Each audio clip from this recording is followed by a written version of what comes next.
안녕하십니까? 진리의 길 위에서 삶의 의미를 탐구하는 시간입니다. 우리의 삶은 때로 예측할 수 없는 파도 앞에 놓인 작은 배와 같습니다. 흔들리는 마음을 어디에 의지해야 할지, 수많은 갈림길 앞에서 어떤 기도를 올려야 할지 방황하는 순간들이 있습니다. 오늘 들려드릴 이야기는 바로 그 깊은 고민의 끝에서 빛을 발견한 한 불자의 놀라운 체험담입니다. 이 이야기가 여러분의 마음에 작은 울림을 준다면 좋아요와 구독으로 그 마음을 함께 나누어 주십시오. 여러분의 소중한 나눔은 이 자비로운 가르침이 더 많은 이들에게 닿게 하는 큰 등불이 될 것입니다. 모든 분의 가정에 부처님의 가호가 늘 함께하기를 기원하며 오늘의 이야기를 시작하겠습니다. 지금으로부터 수십 년 전 칠순을 코앞에 둔 한 여성 불자님이 계셨습니다.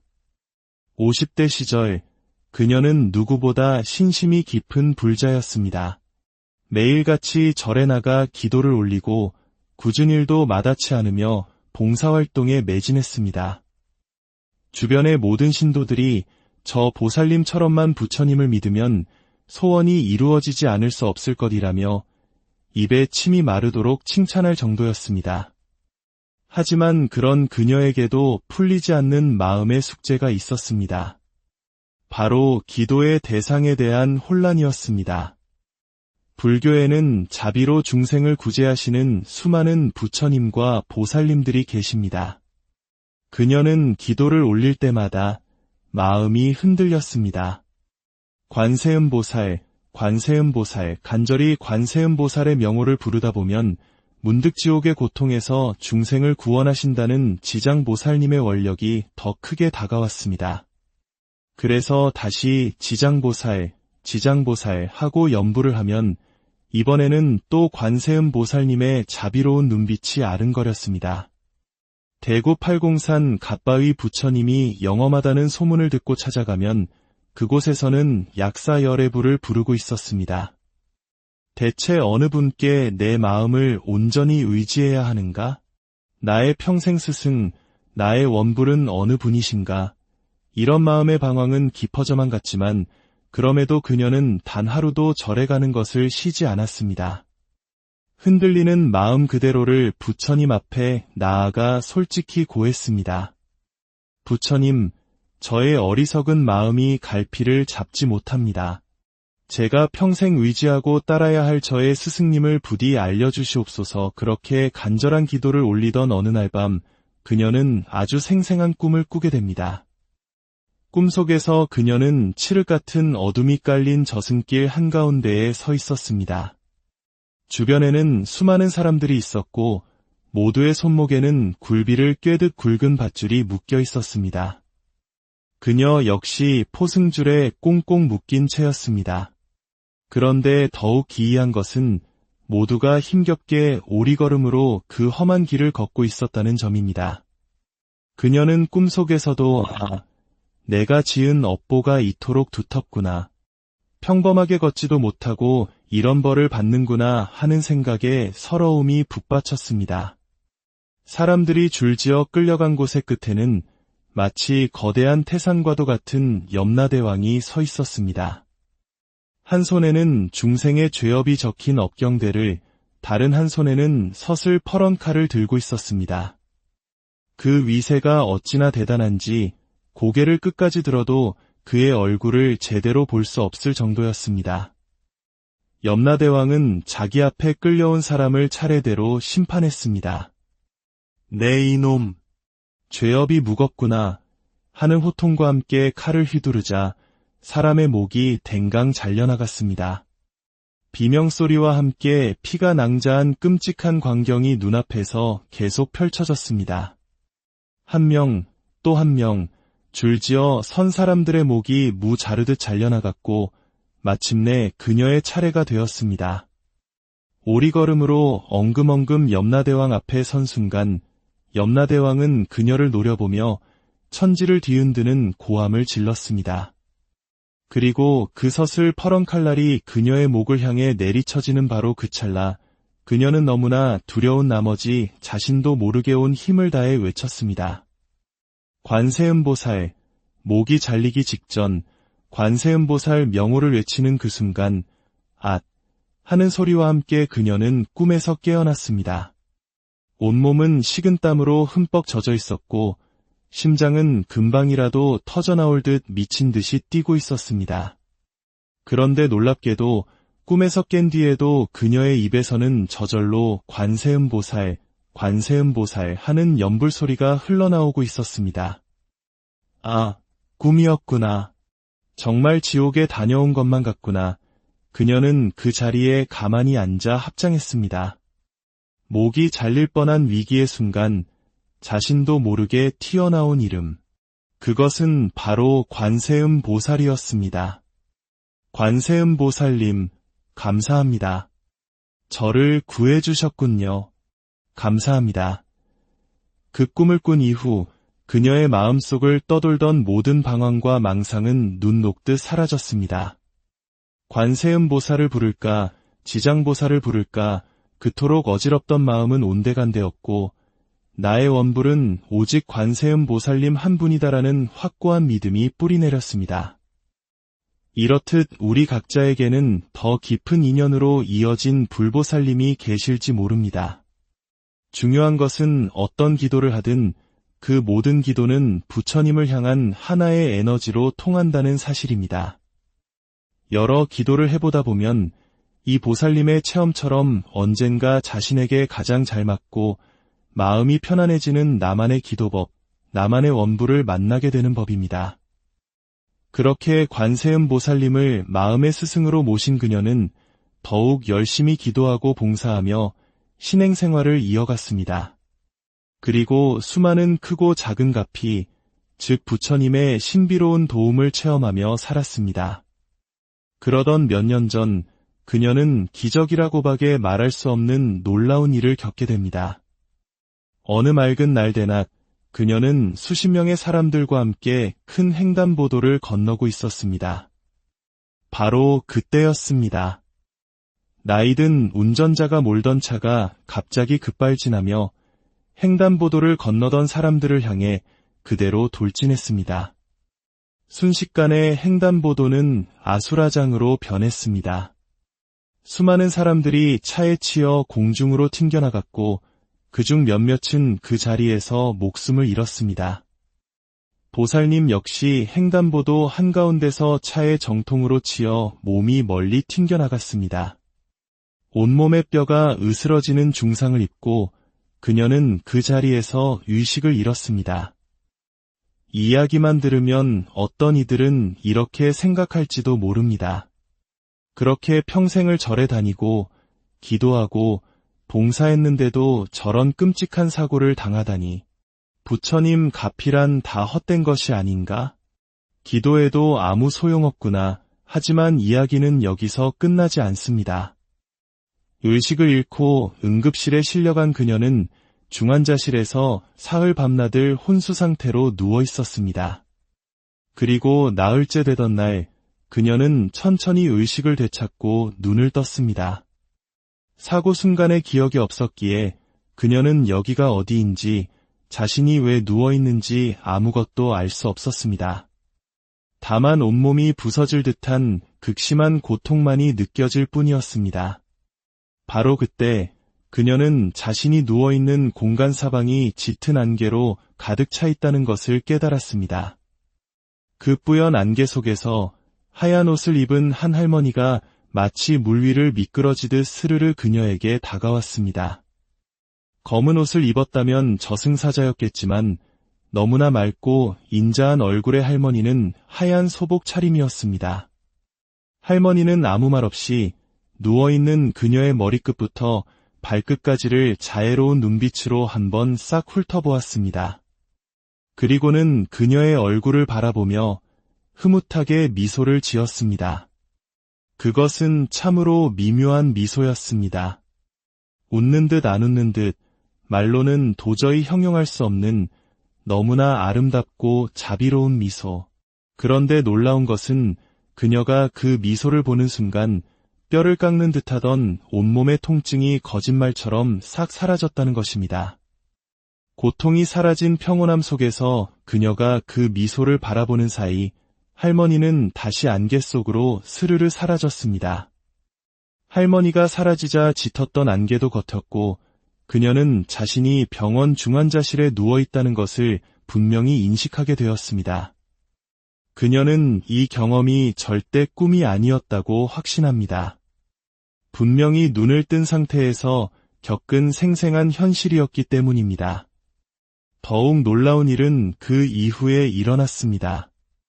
하얀 옷을 입은 할머니의 미소를 본 그날 이후 그녀의 몸은 빛의 속도와 같이 회복되기 시작했습니다. 담당 의사는 살다 이렇게 회복 속도가 빠른 환자는 처음 봅니다. 이 연세에 온몸의 뼈가 부서졌는데 이건 기적이라고밖에 설명할 수가 없습니다. 라며 혀를 내둘렀습니다. 사고 당시 함께 다쳤던 다른 사람들은 몇 달간 병원 신세를 지며 고통스러워했지만 그녀는 불과 며칠 만에 건강을 되찾고 퇴원할 수 있었습니다. 그리고 수년이 지난 지금까지도 큰 후유증 없이 건강하게 생활하고 있습니다. 그렇다면 우리는 여기서 한 가지 의문을 가질 수 있습니다. 이왕 도와주실 거라면 사고가 나기 전에 막아주시면 더 좋지 않았을까요? 바로 이 지점에서 우리는 불교의 깊은 가르침, 인과법을 마주하게 됩니다. 좋은 일이든 나쁜 일이든 행복이든 불행이든 모든 것은 다 내가 지은 업의 결과입니다. 우리가 지은 업의 빚은 반드시 우리가 갚아야만 합니다. 다만 간절히 기도하고 선업과 공덕을 쌓으면 그 힘이 작용하여 크게 받을 업보를 작게 받게 되는 것입니다. 어쩌면 그녀는 과거 전생에 지은 무거운 업보로 인해 그날 교통사고로 목숨을 잃거나 평생 장애를 안고 살아가야 할 운명이었을지도 모릅니다. 하지만 평생 쌓아온 기도와 봉사의 공덕이 부처님의 가피로 이어져 죽을 운명을 단 며칠간의 병원 신세로 막아준 것, 즉 크게 받을 것을 작게 받은 것이라고 우리는 짐작해 볼 수 있습니다. 이것이 바로 불법의 힘이며 기도의 신비입니다. 여러분, 기도하십시오. 내가 지은 업의 인연대로 살아간다는 것을 명심하며 간절하게 부처님을 의지하고 염불하십시오. 그리고 복과 선업과 공덕을 부지런히 쌓으십시오. 기도와 공덕은 우리 마음의 밭을 일구는 것과 같습니다. 잘 일군 밭에 복의 씨앗을 심을 때 비로소 우리는 행복과 평안의 열매를 맺을 수 있습니다. 오늘 들려드린 이 이야기가 흔들리는 삶 속에서 굳건한 믿음의 닻을 내리고자 하는 모든 분들에게 작은 희망의 빛이 되기. 안녕하십니까? 진리의 길 위에서 삶의 의미를 탐구하는 시간입니다. 우리의 삶은 때로 예측할 수 없는 파도 앞에 놓인 작은 배와 같습니다. 흔들리는 마음을 어디에 의지해야 할지, 수많은 갈림길 앞에서 어떤 기도를 올려야 할지 방황하는 순간들이 있습니다. 오늘 들려드릴 이야기는 바로 그 깊은 고민의 끝에서 빛을 발견한 한 불자의 놀라운 체험담입니다.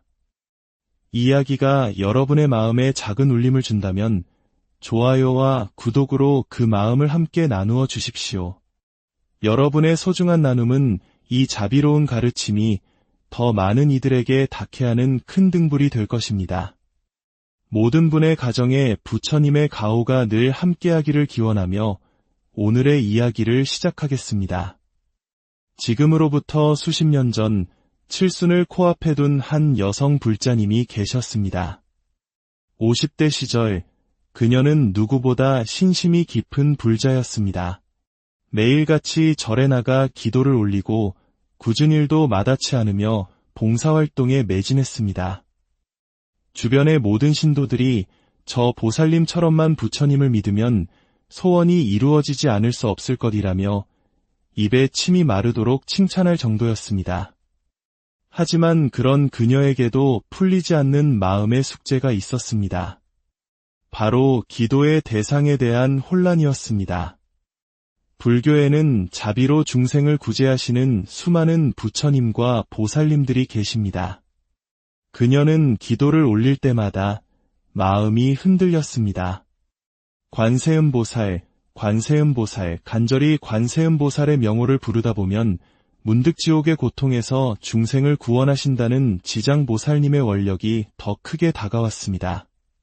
그래서 다시 지장보살, 지장보살 하고 염불을 하면 이번에는 또 관세음보살님의 자비로운 눈빛이 아른거렸습니다.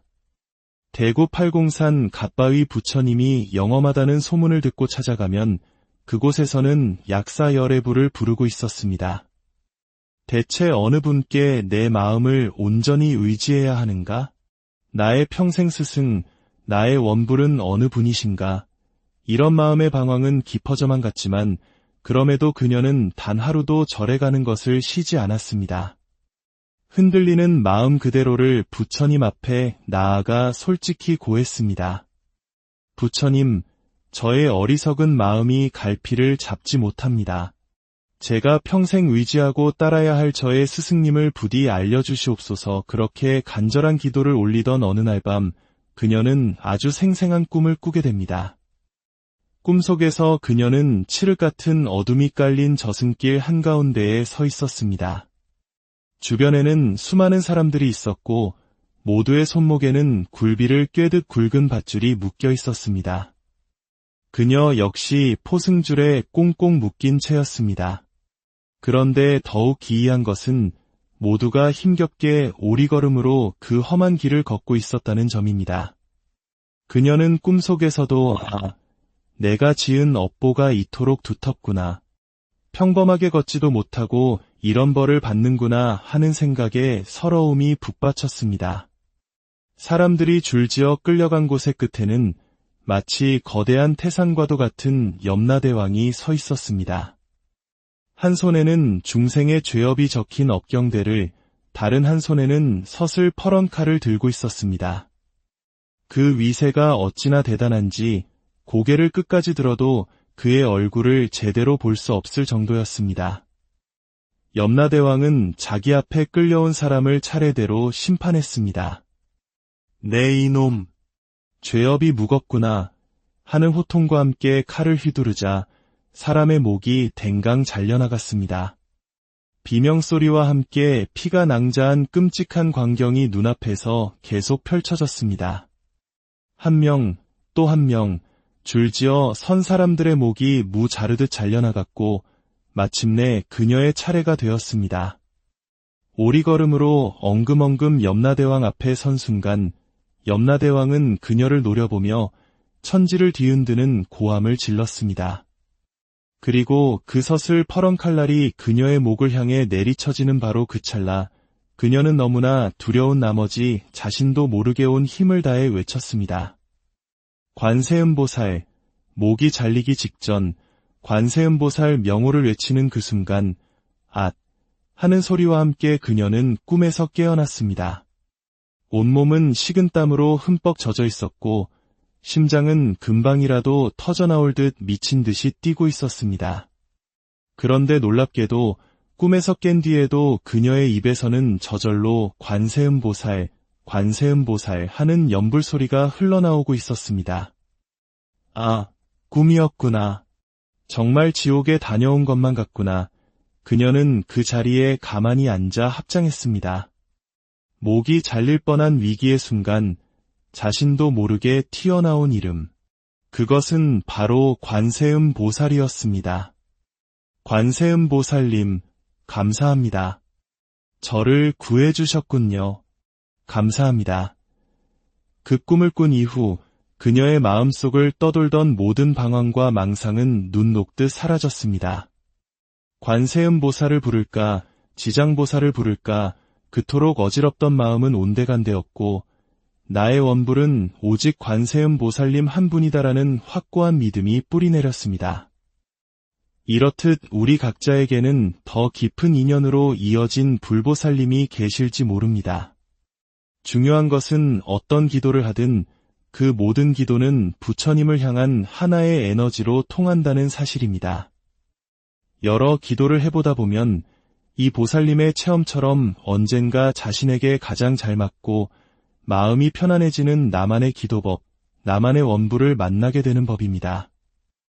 그렇게 관세음 보살님을 마음의 스승으로 모신 그녀는 더욱 열심히 기도하고 봉사하며 신행 생활을 이어갔습니다. 그리고 수많은 크고 작은 가피, 즉 부처님의 신비로운 도움을 체험하며 살았습니다. 그러던 몇 년 전 그녀는 기적이라고밖에 말할 수 없는 놀라운 일을 겪게 됩니다. 어느 맑은 날 대낮 그녀는 수십 명의 사람들과 함께 큰 횡단보도를 건너고 있었습니다. 바로 그때였습니다. 나이든 운전자가 몰던 차가 갑자기 급발진하며 횡단보도를 건너던 사람들을 향해 그대로 돌진했습니다. 순식간에 횡단보도는 아수라장으로 변했습니다. 수많은 사람들이 차에 치여 공중으로 튕겨나갔고 그중 몇몇은 그 자리에서 목숨을 잃었습니다. 보살님 역시 횡단보도 한가운데서 차의 정통으로 치여 몸이 멀리 튕겨나갔습니다. 온몸의 뼈가 으스러지는 중상을 입고 그녀는 그 자리에서 의식을 잃었습니다. 이야기만 들으면 어떤 이들은 이렇게 생각할지도 모릅니다. 그렇게 평생을 절에 다니고 기도하고 봉사했는데도 저런 끔찍한 사고를 당하다니 부처님 가피란 다 헛된 것이 아닌가? 기도해도 아무 소용없구나. 하지만 이야기는 여기서 끝나지 않습니다. 의식을 잃고 응급실에 실려간 그녀는 중환자실에서 사흘 밤낮을 혼수 상태로 누워 있었습니다. 그리고 나흘째 되던 날 그녀는 천천히 의식을 되찾고 눈을 떴습니다. 사고 순간의 기억이 없었기에 그녀는 여기가 어디인지 자신이 왜 누워있는지 아무것도 알 수 없었습니다. 다만 온몸이 부서질 듯한 극심한 고통만이 느껴질 뿐이었습니다. 바로 그때 그녀는 자신이 누워있는 공간 사방이 짙은 안개로 가득 차 있다는 것을 깨달았습니다. 그 뿌연 안개 속에서 하얀 옷을 입은 한 할머니가 마치 물 위를 미끄러지듯 스르르 그녀에게 다가왔습니다. 검은 옷을 입었다면 저승사자였겠지만 너무나 맑고 인자한 얼굴의 할머니는 하얀 소복 차림이었습니다. 할머니는 아무 말 없이 누워있는 그녀의 머리끝부터 발끝까지를 자애로운 눈빛으로 한번 싹 훑어보았습니다. 그리고는 그녀의 얼굴을 바라보며 흐뭇하게 미소를 지었습니다. 그것은 참으로 미묘한 미소였습니다. 웃는 듯 안 웃는 듯 말로는 도저히 형용할 수 없는 너무나 아름답고 자비로운 미소. 그런데 놀라운 것은 그녀가 그 미소를 보는 순간 뼈를 깎는 듯하던 온몸의 통증이 거짓말처럼 싹 사라졌다는 것입니다. 고통이 사라진 평온함 속에서 그녀가 그 미소를 바라보는 사이 할머니는 다시 안개 속으로 스르르 사라졌습니다. 할머니가 사라지자 짙었던 안개도 걷혔고 그녀는 자신이 병원 중환자실에 누워있다는 것을 분명히 인식하게 되었습니다. 그녀는 이 경험이 절대 꿈이 아니었다고 확신합니다. 분명히 눈을 뜬 상태에서 겪은 생생한 현실이었기 때문입니다. 더욱 놀라운 일은 그 이후에 일어났습니다. 하얀 옷을 입은 할머니의 미소를 본 그날 이후 그녀의 몸은 빛의 속도와 같이 회복되기 시작했습니다. 담당 의사는 살다 이렇게 회복 속도가 빠른 환자는 처음 봅니다. 이 연세에 온몸의 뼈가 부서졌는데 이건 기적이라고밖에 설명할 수가 없습니다. 라며 혀를 내둘렀습니다. 사고 당시 함께 다쳤던 다른 사람들은 몇 달간 병원 신세를 지며 고통스러워했지만 그녀는 불과 며칠 만에 건강을 되찾고 퇴원할 수 있었습니다. 그리고 수년이 지난 지금까지도 큰 후유증 없이 건강하게 생활하고 있습니다. 그렇다면 우리는 여기서 한 가지 의문을 가질 수 있습니다. 이왕 도와주실 거라면 사고가 나기 전에 막아주시면 더 좋지 않았을까요? 바로 이 지점에서 우리는 불교의 깊은 가르침, 인과법을 마주하게 됩니다. 좋은 일이든 나쁜 일이든 행복이든 불행이든 모든 것은 다 내가 지은 업의 결과입니다. 우리가 지은 업의 빚은 반드시 우리가 갚아야만 합니다. 다만 간절히 기도하고 선업과 공덕을 쌓으면 그 힘이 작용하여 크게 받을 업보를 작게 받게 되는 것입니다. 어쩌면 그녀는 과거 전생에 지은 무거운 업보로 인해 그날 교통사고로 목숨을 잃거나 평생 장애를 안고 살아가야 할 운명이었을지도 모릅니다. 하지만 평생 쌓아온 기도와 봉사의 공덕이 부처님의 가피로 이어져 죽을 운명을 단 며칠간의 병원 신세로 막아준 것, 즉 크게 받을 것을 작게 받은 것이라고 우리는 짐작해 볼 수 있습니다. 이것이 바로 불법의 힘이며 기도의 신비입니다. 여러분, 기도하십시오. 내가 지은 업의 인연대로 살아간다는 것을 명심하며 간절하게 부처님을 의지하고 염불하십시오.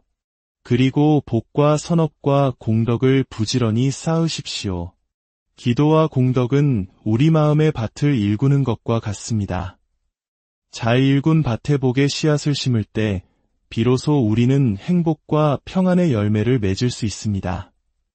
오늘 들려드린 이 이야기가 흔들리는 삶 속에서 굳건한 믿음의 닻을 내리고자 하는 모든 분들에게 작은 희망의 빛이 되기. 안녕하십니까? 진리의 길 위에서 삶의 의미를 탐구하는 시간입니다. 우리의 삶은 때로 예측할 수 없는 파도 앞에 놓인 작은 배와 같습니다. 흔들리는 마음을 어디에 의지해야 할지, 수많은 갈림길 앞에서 어떤 기도를 올려야 할지 방황하는 순간들이 있습니다. 오늘 들려드릴 이야기는 바로 그 깊은 고민의 끝에서 빛을 발견한 한 불자의 놀라운 체험담입니다. 이 이야기가 여러분의 마음에 작은 울림을 준다면 좋아요와 구독으로 그 마음을 함께 나누어 주십시오. 여러분의 소중한 나눔은 이 자비로운 가르침이 더 많은 이들에게 닿게 하는 큰 등불이 될 것입니다. 모든 분의 가정에 부처님의 가호가 늘 함께하기를 기원하며 오늘의 이야기를 시작하겠습니다. 지금으로부터 수십 년 전 칠순을 코앞에 둔 한 여성 불자님이 계셨습니다. 50대 시절 그녀는 누구보다 신심이 깊은 불자였습니다. 매일같이 절에 나가 기도를 올리고 굳은 일도 마다치 않으며 봉사활동에 매진했습니다. 주변의 모든 신도들이 저 보살님처럼만 부처님을 믿으면 소원이 이루어지지 않을 수 없을 것이라며 입에 침이 마르도록 칭찬할 정도였습니다. 하지만 그런 그녀에게도 풀리지 않는 마음의 숙제가 있었습니다. 바로 기도의 대상에 대한 혼란이었습니다. 불교에는 자비로 중생을 구제하시는 수많은 부처님과 보살님들이 계십니다. 그녀는 기도를 올릴 때마다 마음이 흔들렸습니다. 관세음보살, 관세음보살, 간절히 관세음보살의 명호를 부르다 보면 문득 지옥의 고통에서 중생을 구원하신다는 지장보살님의 원력이 더 크게 다가왔습니다. 그래서 다시 지장보살, 지장보살 하고 염불을 하면 이번에는 또 관세음보살님의 자비로운 눈빛이 아른거렸습니다.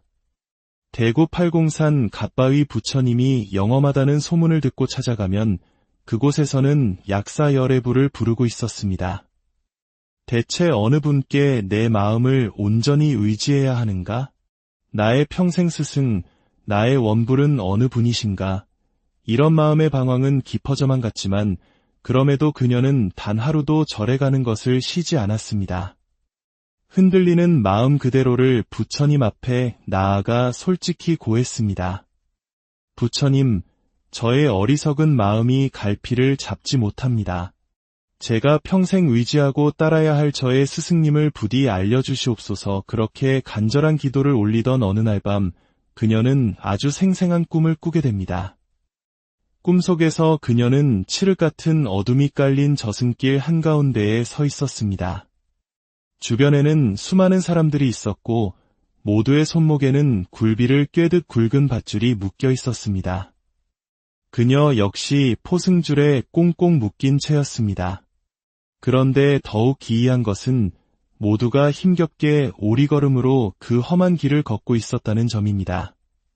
그녀는 꿈속에서도 내가 지은 업보가 이토록 두텁구나. 평범하게 걷지도 못하고 이런 벌을 받는구나 하는 생각에 서러움이 북받쳤습니다. 사람들이 줄지어 끌려간 곳의 끝에는 마치 거대한 태산과도 같은 염라대왕이 서 있었습니다. 한 손에는 중생의 죄업이 적힌 업경대를, 다른 한 손에는 서슬 퍼런 칼을 들고 있었습니다. 그 위세가 어찌나 대단한지 고개를 끝까지 들어도 그의 얼굴을 제대로 볼 수 없을 정도였습니다. 염라대왕은 자기 앞에 끌려온 사람을 차례대로 심판했습니다. 네 이놈, 죄업이 무겁구나 하는 호통과 함께 칼을 휘두르자 사람의 목이 댕강 잘려나갔습니다. 비명소리와 함께 피가 낭자한 끔찍한 광경이 눈앞에서 계속 펼쳐졌습니다. 한 명, 또 한 명, 줄지어 선 사람들의 목이 무 자르듯 잘려나갔고 마침내 그녀의 차례가 되었습니다. 오리걸음으로 엉금엉금 염라대왕 앞에 선 순간 염라대왕은 그녀를 노려보며 천지를 뒤흔드는 고함을 질렀습니다.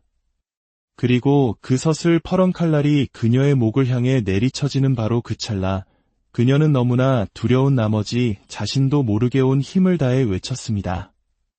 관세음보살, 목이 잘리기 직전 관세음보살 명호를 외치는 그 순간 앗 하는 소리와 함께 그녀는 꿈에서 깨어났습니다. 온몸은 식은땀으로 흠뻑 젖어 있었고 심장은 금방이라도 터져나올 듯 미친 듯이 뛰고 있었습니다. 그런데 놀랍게도 꿈에서 깬 뒤에도 그녀의 입에서는 저절로 관세음보살, 관세음보살 하는 연불소리가 흘러나오고 있었습니다. 아, 꿈이었구나. 정말 지옥에 다녀온 것만 같구나. 그녀는 그 자리에 가만히 앉아 합장했습니다. 목이 잘릴 뻔한 위기의 순간 자신도 모르게 튀어나온 이름. 그것은 바로 관세음보살이었습니다. 관세음보살님, 감사합니다. 저를 구해주셨군요. 감사합니다. 그 꿈을 꾼 이후 그녀의 마음속을 떠돌던 모든 방황과 망상은 눈 녹듯 사라졌습니다. 관세음보살을 부를까, 지장보살을 부를까, 그토록 어지럽던 마음은 온데간데였고 나의 원불은 오직 관세음보살님 한 분이다라는 확고한 믿음이 뿌리내렸습니다. 이렇듯 우리 각자에게는 더 깊은 인연으로 이어진 불보살님이 계실지 모릅니다. 중요한 것은 어떤 기도를 하든 그 모든 기도는 부처님을 향한 하나의 에너지로 통한다는 사실입니다. 여러 기도를 해보다 보면 이 보살님의 체험처럼 언젠가 자신에게 가장 잘 맞고 마음이 편안해지는 나만의 기도법, 나만의 원불을 만나게 되는 법입니다. 그렇게 관세음보살님을 마음의 스승으로 모신 그녀는 더욱 열심히 기도하고 봉사하며 신행생활을 이어갔습니다.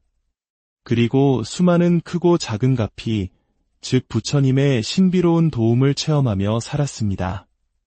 그러던 몇 년 전 그녀는 기적이라고밖에 말할 수 없는 놀라운 일을 겪게 됩니다. 어느 맑은 날 대낮 그녀는 수십 명의 사람들과 함께 큰 횡단보도를 건너고 있었습니다. 바로 그때였습니다. 나이든 운전자가 몰던 차가 갑자기 급발진하며 횡단보도를 건너던 사람들을 향해 그대로 돌진했습니다. 순식간에 횡단보도는 아수라장으로 변했습니다.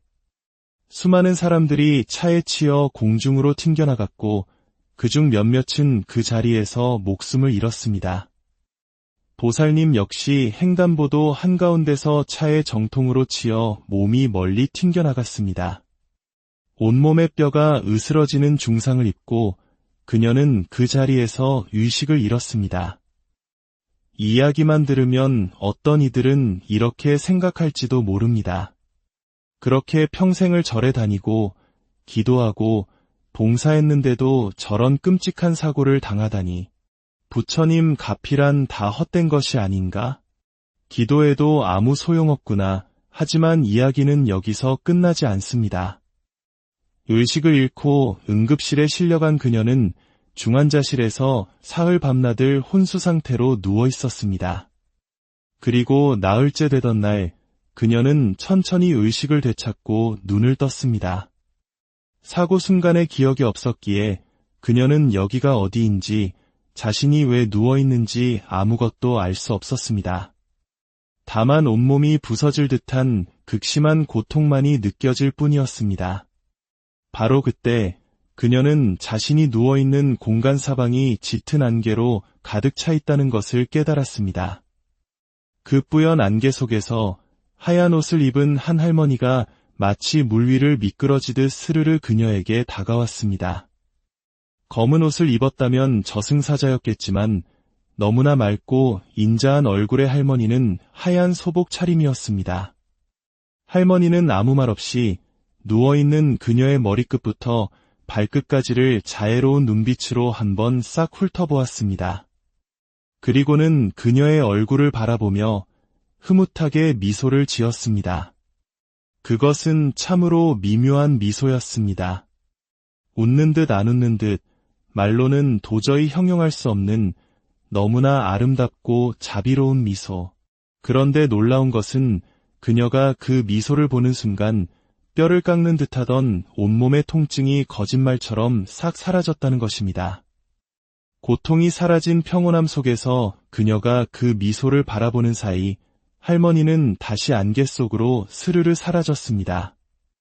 할머니가 사라지자 짙었던 안개도 걷혔고 그녀는 자신이 병원 중환자실에 누워있다는 것을 분명히 인식하게 되었습니다.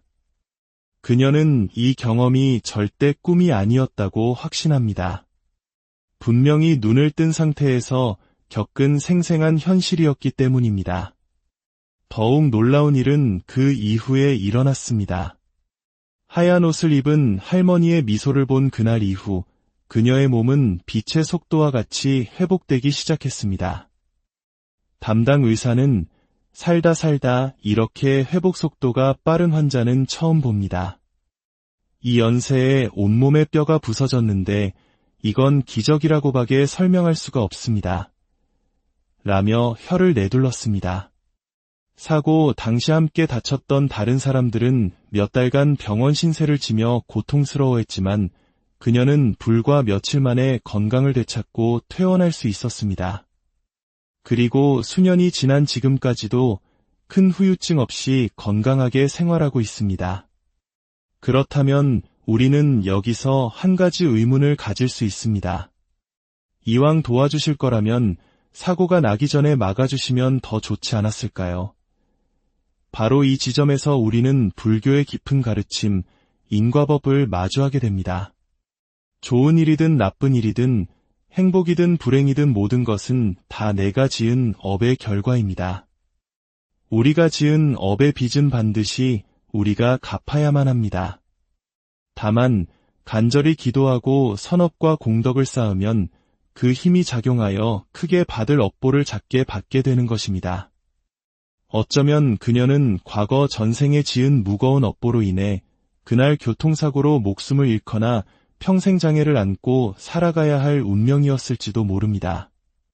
하지만 평생 쌓아온 기도와 봉사의 공덕이 부처님의 가피로 이어져 죽을 운명을 단 며칠간의 병원 신세로 막아준 것, 즉 크게 받을 것을 작게 받은 것이라고 우리는 짐작해 볼 수 있습니다. 이것이 바로 불법의 힘이며 기도의 신비입니다. 여러분, 기도하십시오. 내가 지은 업의 인연대로 살아간다는 것을 명심하며 간절하게 부처님을 의지하고 염불하십시오. 그리고 복과 선업과 공덕을 부지런히 쌓으십시오. 기도와 공덕은 우리 마음의 밭을 일구는 것과 같습니다. 잘 일군 밭에 복의 씨앗을 심을 때 비로소 우리는 행복과 평안의 열매를 맺을 수 있습니다. 오늘 들려드린 이 이야기가 흔들리는 삶 속에서 굳건한 믿음의 닻을 내리고자 하는 모든 분들에게 작은 희망의 빛이 되기. 안녕하십니까? 진리의 길 위에서 삶의 의미를 탐구하는 시간입니다.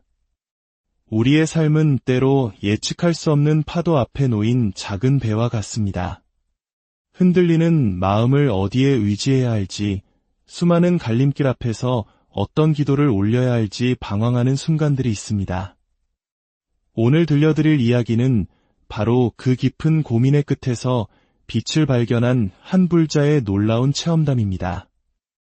이 이야기가 여러분의 마음에 작은 울림을 준다면 좋아요와 구독으로 그 마음을 함께 나누어 주십시오. 여러분의 소중한 나눔은 이 자비로운 가르침이 더 많은 이들에게 닿게 하는 큰 등불이 될 것입니다. 모든 분의 가정에 부처님의 가호가 늘 함께하기를 기원하며 오늘의 이야기를 시작하겠습니다. 지금으로부터 수십 년 전 칠순을 코앞에 둔 한 여성 불자님이 계셨습니다. 50대 시절 그녀는 누구보다 신심이 깊은 불자였습니다. 매일같이 절에 나가 기도를 올리고 굳은 일도 마다치 않으며 봉사활동에 매진했습니다. 주변의 모든 신도들이 저 보살님처럼만 부처님을 믿으면 소원이 이루어지지 않을 수 없을 것이라며 입에 침이 마르도록 칭찬할 정도였습니다. 하지만 그런 그녀에게도 풀리지 않는 마음의 숙제가 있었습니다. 바로 기도의 대상에 대한 혼란이었습니다. 불교에는 자비로 중생을 구제하시는 수많은 부처님과 보살님들이 계십니다. 그녀는 기도를 올릴 때마다 마음이 흔들렸습니다. 관세음보살, 관세음보살, 간절히 관세음보살의 명호를 부르다 보면 문득 지옥의 고통에서 중생을 구원하신다는 지장보살님의 원력이 더 크게 다가왔습니다. 그래서 다시 지장보살, 지장보살 하고 염불을 하면 이번에는 또 관세음보살님의 자비로운 눈빛이 아른거렸습니다. 대구 팔공산 갓바위 부처님이 영험하다는 소문을 듣고 찾아가면 그곳에서는 약사열애부를 부르고 있었습니다. 대체 어느 분께 내 마음을 온전히 의지해야 하는가? 나의 평생 스승, 나의 원불은 어느 분이신가? 이런 마음의 방황은 깊어져만 갔지만 그럼에도 그녀는 단 하루도 절에 가는 것을 쉬지 않았습니다. 흔들리는 마음 그대로를 부처님 앞에 나아가 솔직히 고했습니다. 부처님, 저의 어리석은 마음이 갈피를 잡지 못합니다. 제가 평생 의지하고 따라야 할 저의 스승님을 부디 알려주시옵소서. 그렇게 간절한 기도를 올리던 어느 날 밤 그녀는 아주 생생한 꿈을 꾸게 됩니다. 꿈속에서 그녀는 칠흑 같은 어둠이 깔린 저승길 한가운데에 서 있었습니다. 주변에는 수많은 사람들이 있었고 모두의 손목에는 굴비를 꿰듯 굵은 밧줄이 묶여 있었습니다. 그녀 역시 포승줄에 꽁꽁 묶인 채였습니다. 그런데 더욱 기이한 것은 모두가 힘겹게 오리걸음으로 그 험한 길을 걷고 있었다는 점입니다. 그녀는 꿈속에서도 내가 지은 업보가 이토록 두텁구나. 평범하게 걷지도 못하고 이런 벌을 받는구나 하는 생각에 서러움이 북받쳤습니다. 사람들이 줄지어 끌려간 곳의 끝에는 마치 거대한 태산과도 같은 염라대왕이 서 있었습니다. 한 손에는 중생의 죄업이 적힌 업경대를, 다른 한 손에는 서슬 퍼런 칼을 들고 있었습니다. 그 위세가 어찌나 대단한지 고개를 끝까지 들어도 그의 얼굴을 제대로 볼 수 없을 정도였습니다. 염라대왕은 자기 앞에 끌려온 사람을 차례대로 심판했습니다. 내 이놈, 죄업이 무겁구나 하는 호통과 함께 칼을 휘두르자 사람의 목이 댕강 잘려나갔습니다. 비명소리와 함께 피가 낭자한 끔찍한 광경이 눈앞에서 계속 펼쳐졌습니다. 한 명, 또 한 명, 줄지어 선 사람들의 목이 무 자르듯 잘려나갔고 마침내 그녀의 차례가 되었습니다. 오리걸음으로 엉금엉금 염라대왕 앞에 선 순간 염라대왕은 그녀를 노려보며 천지를 뒤흔드는 고함을 질렀습니다. 그리고 그 서슬 퍼런 칼날이 그녀의 목을 향해 내리쳐지는 바로 그 찰나 그녀는 너무나 두려운 나머지 자신도 모르게 온 힘을 다해 외쳤습니다. 관세음보살, 목이 잘리기 직전 관세음보살 명호를 외치는 그 순간 앗! 하는 소리와 함께 그녀는 꿈에서 깨어났습니다. 온몸은 식은땀으로 흠뻑 젖어 있었고 심장은 금방이라도 터져나올 듯 미친 듯이 뛰고 있었습니다. 그런데 놀랍게도 꿈에서 깬 뒤에도 그녀의 입에서는 저절로 관세음보살, 관세음보살 하는 연불소리가 흘러나오고 있었습니다. 아, 꿈이었구나. 정말 지옥에 다녀온 것만 같구나. 그녀는 그 자리에 가만히 앉아 합장했습니다. 목이 잘릴 뻔한 위기의 순간 자신도 모르게 튀어나온 이름. 그것은 바로 관세음보살이었습니다. 관세음보살님, 감사합니다. 저를 구해주셨군요. 감사합니다. 그 꿈을 꾼 이후 그녀의 마음속을 떠돌던 모든 방황과 망상은 눈 녹듯 사라졌습니다. 관세음보살을 부를까, 지장보살을 부를까, 그토록 어지럽던 마음은 온데간데였고 나의 원불은 오직 관세음보살님 한 분이다라는 확고한 믿음이 뿌리내렸습니다. 이렇듯 우리 각자에게는 더 깊은 인연으로 이어진 불보살님이 계실지 모릅니다. 중요한 것은 어떤 기도를 하든 그 모든 기도는 부처님을 향한 하나의 에너지로 통한다는 사실입니다. 여러 기도를 해보다 보면 이 보살님의 체험처럼 언젠가 자신에게 가장 잘 맞고 마음이 편안해지는 나만의 기도법, 나만의 원불을 만나게 되는 법입니다. 그렇게 관세음보살님을 마음의 스승으로 모신 그녀는 더욱 열심히 기도하고 봉사하며 신행생활을 이어갔습니다. 그리고 수많은 크고 작은 가피, 즉 부처님의 신비로운 도움을 체험하며 살았습니다. 그러던 몇 년 전 그녀는 기적이라고밖에 말할 수 없는 놀라운 일을 겪게 됩니다. 어느 맑은 날 대낮 그녀는 수십 명의 사람들과 함께 큰 횡단보도를 건너고 있었습니다. 바로 그때였습니다. 나이든 운전자가 몰던 차가 갑자기 급발진하며 횡단보도를 건너던 사람들을 향해 그대로 돌진했습니다. 순식간에 횡단보도는 아수라장으로 변했습니다. 수많은 사람들이 차에 치여 공중으로 튕겨나갔고 그중 몇몇은 그 자리에서 목숨을 잃었습니다. 보살님 역시 횡단보도 한가운데서 차의 정통으로 치여 몸이 멀리 튕겨나갔습니다. 온몸의 뼈가 으스러지는 중상을 입고 그녀는 그 자리에서 의식을 잃었습니다. 이야기만 들으면 어떤 이들은 이렇게 생각할지도 모릅니다. 그렇게 평생을 절에 다니고 기도하고 봉사했는데도 저런 끔찍한 사고를 당하다니 부처님 가피란 다 헛된 것이 아닌가? 기도해도 아무 소용없구나. 하지만 이야기는 여기서 끝나지 않습니다. 의식을 잃고 응급실에 실려간 그녀는 중환자실에서 사흘 밤낮을 혼수 상태로 누워 있었습니다. 그리고 나흘째 되던 날 그녀는 천천히 의식을 되찾고 눈을 떴습니다. 사고 순간의 기억이 없었기에 그녀는 여기가 어디인지 자신이 왜 누워있는지 아무것도 알 수 없었습니다. 다만 온몸이 부서질 듯한 극심한 고통만이 느껴질 뿐이었습니다. 바로 그때 그녀는 자신이 누워있는 공간 사방이 짙은 안개로 가득 차 있다는 것을 깨달았습니다. 그 뿌연 안개 속에서 하얀 옷을 입은 한 할머니가 마치 물 위를 미끄러지듯 스르르 그녀에게 다가왔습니다.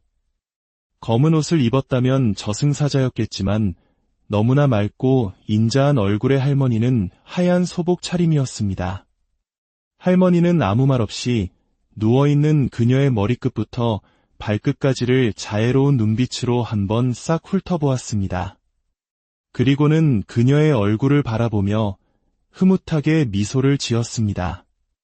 그것은 참으로 미묘한 미소였습니다. 웃는 듯 안 웃는 듯 말로는 도저히 형용할 수 없는 너무나 아름답고 자비로운 미소.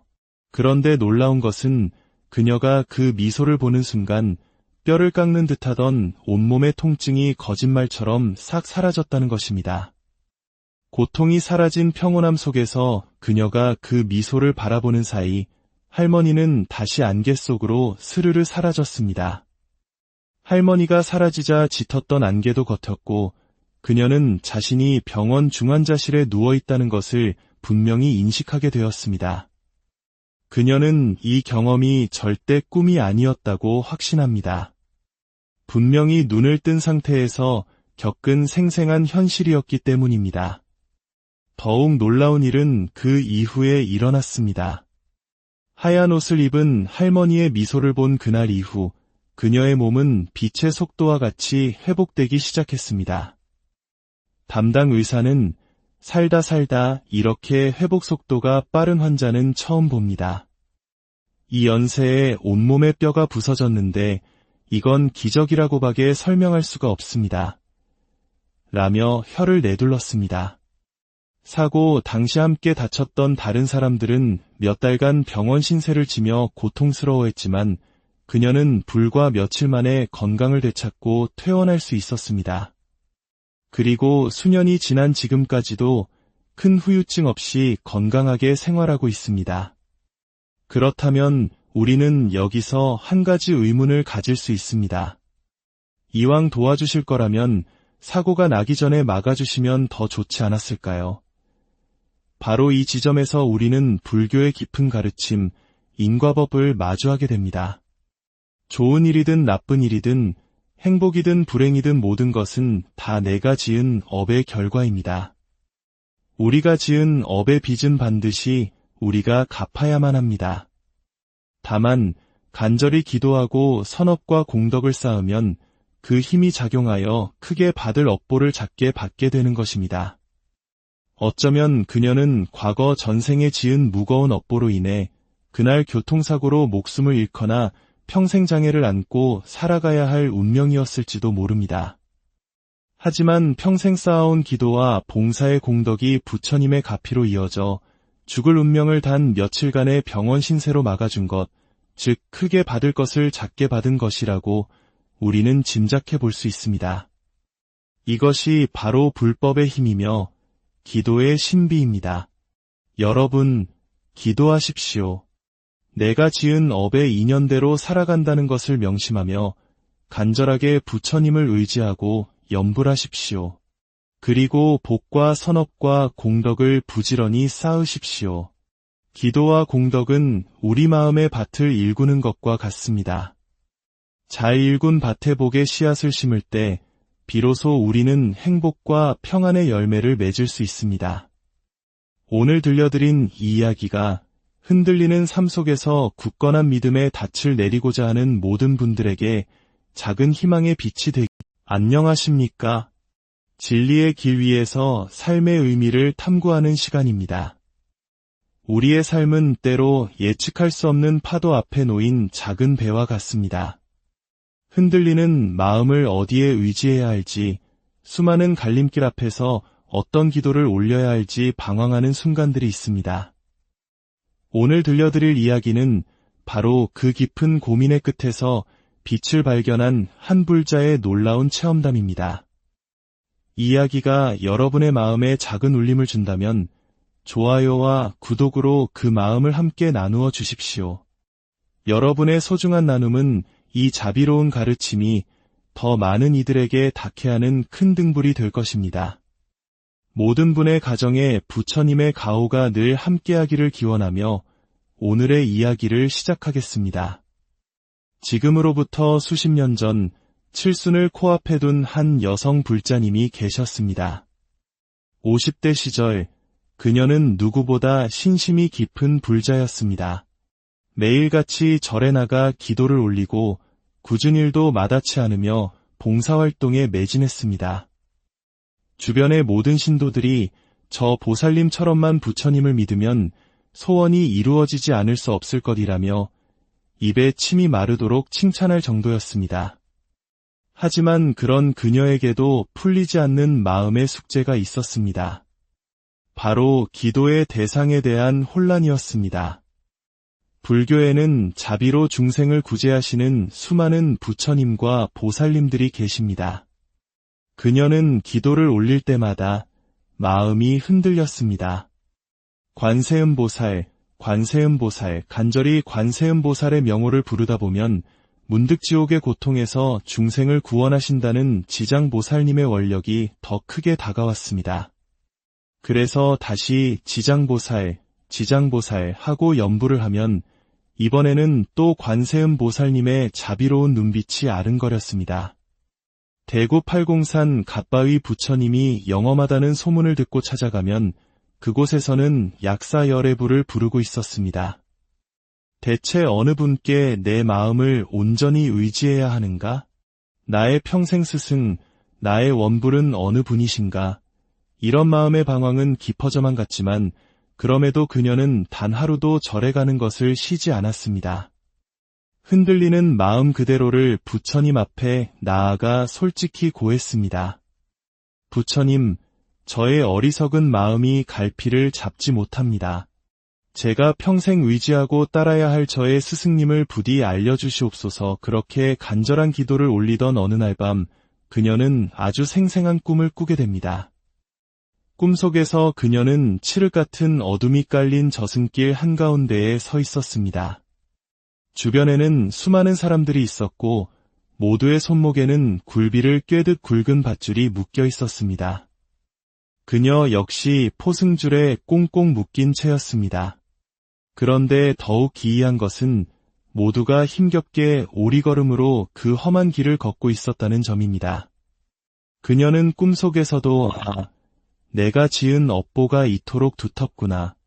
평범하게 걷지도 못하고 이런 벌을 받는구나 하는 생각에 서러움이 북받쳤습니다. 사람들이 줄지어 끌려간 곳의 끝에는 마치 거대한 태산과도 같은 염라대왕이 서 있었습니다. 한 손에는 중생의 죄업이 적힌 업경대를, 다른 한 손에는 서슬 퍼런 칼을 들고 있었습니다. 그 위세가 어찌나 대단한지 고개를 끝까지 들어도 그의 얼굴을 제대로 볼 수 없을 정도였습니다. 염라대왕은 자기 앞에 끌려온 사람을 차례대로 심판했습니다. 내 이놈, 죄업이 무겁구나 하는 호통과 함께 칼을 휘두르자 사람의 목이 댕강 잘려나갔습니다.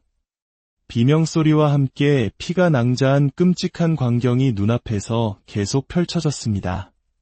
한 명, 또 한 명, 줄지어 선 사람들의 목이 무 자르듯 잘려나갔고 마침내 그녀의 차례가 되었습니다. 오리걸음으로 엉금엉금 염라대왕 앞에 선 순간 염라대왕은 그녀를 노려보며 천지를 뒤흔드는 고함을 질렀습니다. 그리고 그 서슬 퍼런 칼날이 그녀의 목을 향해 내리쳐지는 바로 그 찰나 그녀는 너무나 두려운 나머지 자신도 모르게 온 힘을 다해 외쳤습니다. 관세음보살, 목이 잘리기 직전 관세음보살 명호를 외치는 그 순간 앗 하는 소리와 함께 그녀는 꿈에서 깨어났습니다. 온몸은 식은땀으로 흠뻑 젖어 있었고 심장은 금방이라도 터져나올 듯 미친 듯이 뛰고 있었습니다. 그런데 놀랍게도 꿈에서 깬 뒤에도 그녀의 입에서는 저절로 관세음보살, 관세음보살 하는 연불 소리가 흘러나오고 있었습니다. 아, 꿈이었구나. 정말 지옥에 다녀온 것만 같구나. 그녀는 그 자리에 가만히 앉아 합장했습니다. 목이 잘릴 뻔한 위기의 순간 자신도 모르게 튀어나온 이름. 그것은 바로 관세음보살이었습니다. 관세음보살님, 감사합니다. 저를 구해주셨군요. 감사합니다. 그 꿈을 꾼 이후 그녀의 마음속을 떠돌던 모든 방황과 망상은 눈 녹듯 사라졌습니다. 관세음보살을 부를까, 지장보살을 부를까, 그토록 어지럽던 마음은 온데간데없고 나의 원불은 오직 관세음보살님 한 분이다라는 확고한 믿음이 뿌리내렸습니다. 이렇듯 우리 각자에게는 더 깊은 인연으로 이어진 불보살님이 계실지 모릅니다. 중요한 것은 어떤 기도를 하든 그 모든 기도는 부처님을 향한 하나의 에너지로 통한다는 사실입니다. 여러 기도를 해보다 보면 이 보살님의 체험처럼 언젠가 자신에게 가장 잘 맞고 마음이 편안해지는 나만의 기도법, 나만의 원불을 만나게 되는 법입니다. 그렇게 관세음보살님을 마음의 스승으로 모신 그녀는 더욱 열심히 기도하고 봉사하며 신행생활을 이어갔습니다. 그리고 수많은 크고 작은 가피, 즉 부처님의 신비로운 도움을 체험하며 살았습니다. 그러던 몇 년 전, 그녀는 기적이라고밖에 말할 수 없는 놀라운 일을 겪게 됩니다. 어느 맑은 날 대낮, 그녀는 수십 명의 사람들과 함께 큰 횡단보도를 건너고 있었습니다. 바로 그때였습니다.